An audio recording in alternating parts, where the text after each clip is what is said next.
जिस जनरेशन को कहा जाता है कि ये जनरेशन किसी लायक नहीं है, इसी जनरेशन यानी जेन जी ने नेपाल की पूरी सरकार को गिरा डाला। नमस्कार दोस्तों, मेरा नाम है सचिन और आप देख रहे हैं मिस्टर स्टूडियो चैनल।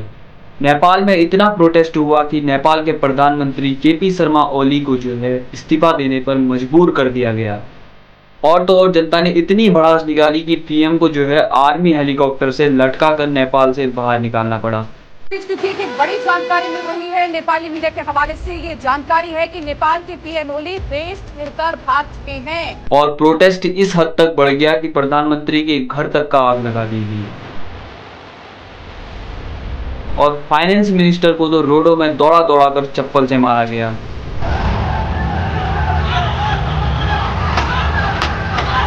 और इसी में डेथ हुई नेपाल के पूर्व प्रधानमंत्री की वाइफ की, जब उनके घर में आग लगाई गई। ऐसे में सवाल एक ही उठता है कि क्या कारण है इन सब चीज़ों का। क्या सोशल मीडिया के बैन होने पर ही इतना कुछ हमें देखने को मिल रहा है? इसका जवाब है नहीं। इसका एक कारण जो है सोशल मीडिया पर बैन लगाना है, लेकिन इसके पीछे भी बहुत गहरे कारण हैं। आइए जानते हैं इस वीडियो में। ये बात है 8 सितंबर 2025 की। लाखों की संख्या में प्रोटेस्टर जो है सड़कों में जमा हुए थे।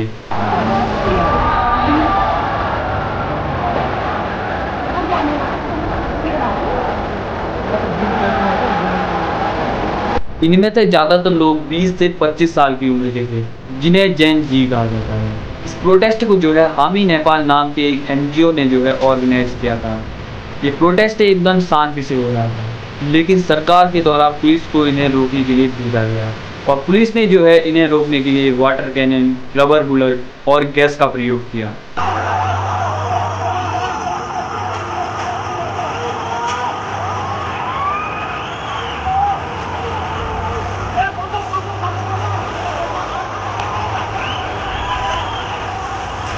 और इसी कारण जो है प्रोटेस्टर में इतना हड़कंप मच गया कि उनमें से कुछ प्रोटेस्टर जो है पार्लियामेंट में घुस गए और फिर पुलिस ने कुछ ऐसा कदम उठाया जिसे देखकर पूरी दुनिया हैरान है।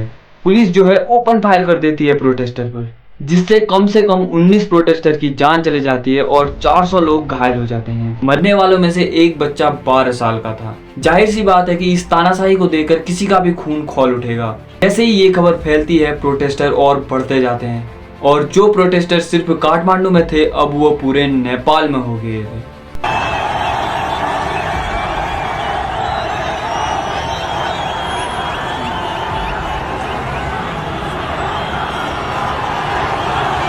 सोशल मीडिया प्लेटफॉर्म में सिर्फ यही दिखाया जा रहा है कि ऐपों में बैन लगाने से जो है नेपाल में ये सब कुछ हुआ, लेकिन असली कारण कुछ और ही है। और उसमें से पहला कारण है नेपाल की बेरोजगारी। जी हाँ दोस्तों, आप लोगों ने सही सुना, नेपाल की बेरोजगारी। नेपाल में इतनी ज़्यादा बेरोजगारी है कि नेपाल के लोगों को जो है नेपाल से बाहर जाना पड़ता है नौकरियों के लिए। और तो और नेपाल के लोग अपना पेट पालने के लिए रशिया और यूक्रेन के बीच युद्ध में भी चले जाते हैं। और इन हालातों के चलते अगर नेपाल ने थोड़ी सी भी हमदर्दी अगर उनके खिलाफ दिखाई होती तो आज ये सिचुएशन शायद से नहीं हो रही होती, लेकिन हुआ जस्ट इसका अपोजिट।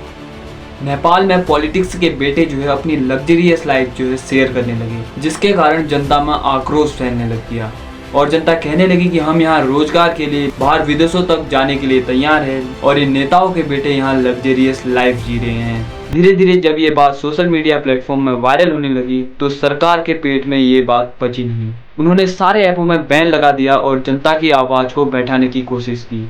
अब यहाँ 2006 से एक रूल ये है कि यहाँ पॉलिटिक्स के खिलाफ जो है कोई कार्रवाई नहीं की जाएगी और इसी का फायदा उठाकर नेपाल के कई नेता अरबों खरबों रुपए खा जाते हैं। अब आप सोचिए, क्या नेपाल में पहले से ही बेरोजगारी, करप्शन कम था जो सरकार ने जो है ऐपों में भी बैन लगा दिया।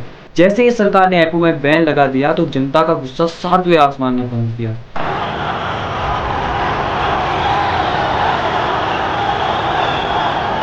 और प्रोटेस्ट इतना ज़्यादा बढ़ गया कि पीएम को भी इस्तीफा देने पर मजबूर कर दिया गया।